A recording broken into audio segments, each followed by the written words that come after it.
think the universe is a static situation in which it has one iteration, a past, a present, and a future, or even yourself is one incarnation, and you get one life, and hopefully you get some time while you're in it.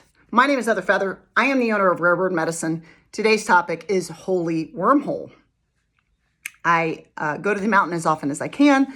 I do my best to inspire images of go to the forest, everybody. Let's all recalibrate to our native frequency, which is an electromagnetic energy and field that is called a torus field. The earth has a torus field. It's a donut-like shape, and energy can go into the donut and spin around and go outside of it and into it, And so it's an electromagnetic energetic field that is present at Earth School as a part of Earth.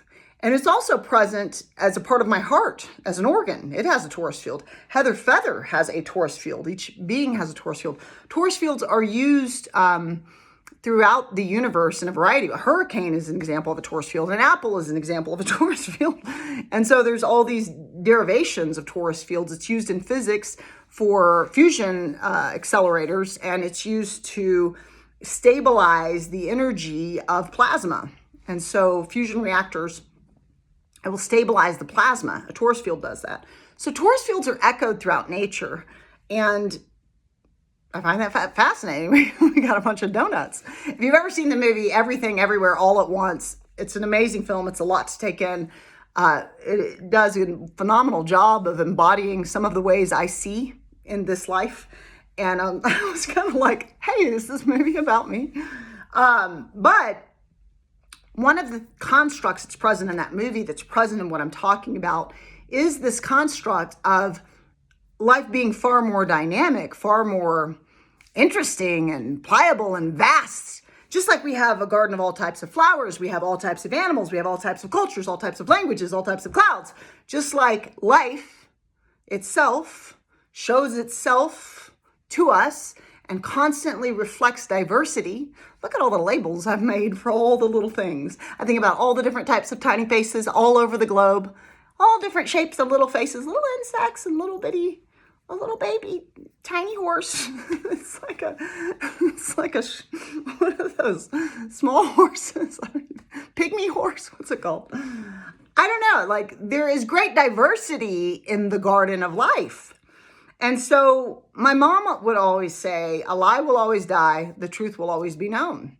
And so when Heather Feather looks for truth, I look for that which remains. And what remains consistent in the garden is donuts. Donuts, everybody, donuts. And I have a toroidal field, right? The earth has one. All of these things that I've named have a toroidal field. It's where energy, and this is typically done through magnetism, an electromagnetic field. And so people talk about earthing or grounding, where you take your bare feet and you place them upon the earth, on the dirt, without plastic in between or a shoe in between. And you spread your toes out and you feel the earth. And so your electromagnetic field is in communion with the electromagnetic field of the earth, and you're not getting a disconnect from your native frequency in nature. And you're able to self-regulate and calibrate the self by having connected to kin, things that are like, the earth's energy field and yours are kin. So we put them together to have the math add up, And I was at the mountain thinking about this construct of wormholes, this construct of a dynamic infinite universe. I was thinking about black holes. I know very little about my dad because he drowned in the Brazos River when I was a baby. However, one of the things I learned later in life is that he was fascinated by black holes. I knew he had studied what was available on fuel cell technology and quantum physics. At the end of his life, he was studying those things. It's very scientific in nature, but he loved the construct of black holes, and his, luckily, like daughter, like father, I share that with him. I have always been riveted by black holes since I first learned about them. And one of the concepts of a black hole is that it possibly has a white hole.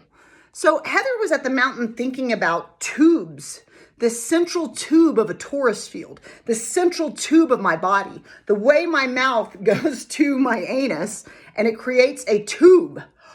The way that Ayurveda and all of the brilliant wisdom from Yogananda and any of these brilliant concepts that you can find in ancient India, there are concepts of like kundalini energy, which we also see with Mercury for the caduceus, which we see on the back of ambulances, which is a tube with two snakes unwinding up that tube, or energy coming up the sushumna, or the energetic tube inside the body, and the ida, and then pingala unlocking and spiraling up and coming out of the third eye, so that the individual is empowered to create the reality that they want. So we can see constructs around kundalini being a reflection of a central tube. We can see constructs of torus field being a construct of a central tube, but the construct of a black hole and a white hole also makes a tube, I was thinking about in nature. The event horizon, if you imagine a 2D, which just means a circle that is flat and black in the center of space, and it's vertical, it's not on a table, it's standing up. I'm just a big black flat circle. It is pulling everything in. It has a density and a gravity in its center, and it's pulling towards it. And as things get closer to it, time slows. At the event horizon, or at the flatness of that circle, time stops. Some theorize, although we have proven and seen and witnessed black holes in our cosmology, theorize that on the other side of it is a white hole. And instead of pulling in, it's pushing out and expanding out.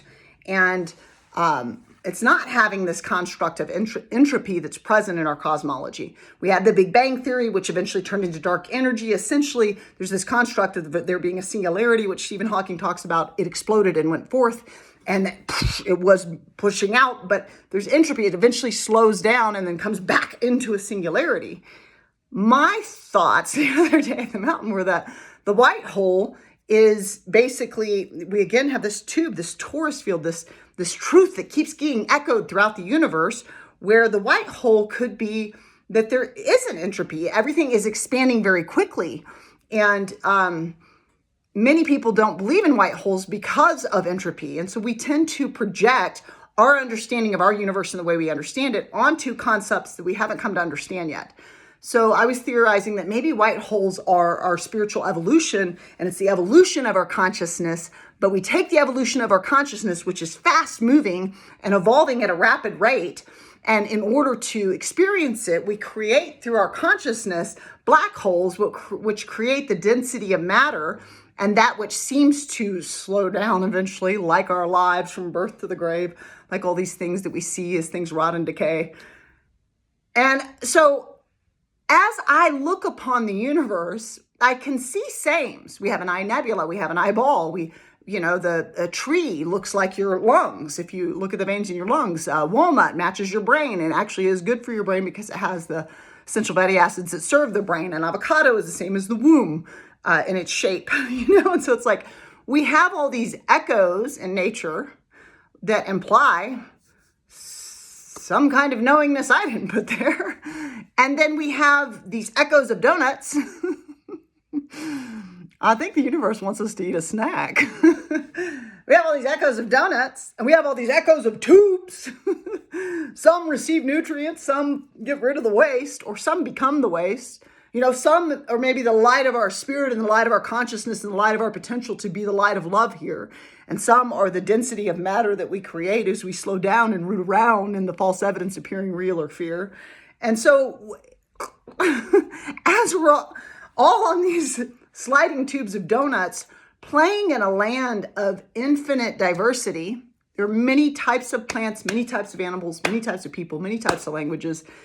This side of the black hole, if you will, we see quite a bit of diversity. I see complexity and diversity. And I don't see chaos. I see a lot of order. I see a lot of consistency. I see a lot of echoes of sameness. And so it seems to have everythingness. It's also made of emptiness, which is the only thing large enough to house everythingness. So as I stew on these things, I can't conceive for me of a singular save divinity construct back of something that infinitely expresses wildly diverse, right? Do you need the universe to be static? Do you need it to be one life? Do you need to know what things are? Or are you able to nail Jell-O to a wall, if you will, and hang it all over the place and let things be really diverse? My name is Heather Feather again. You can always subscribe to Rare Bird Medicine on YouTube. Amun.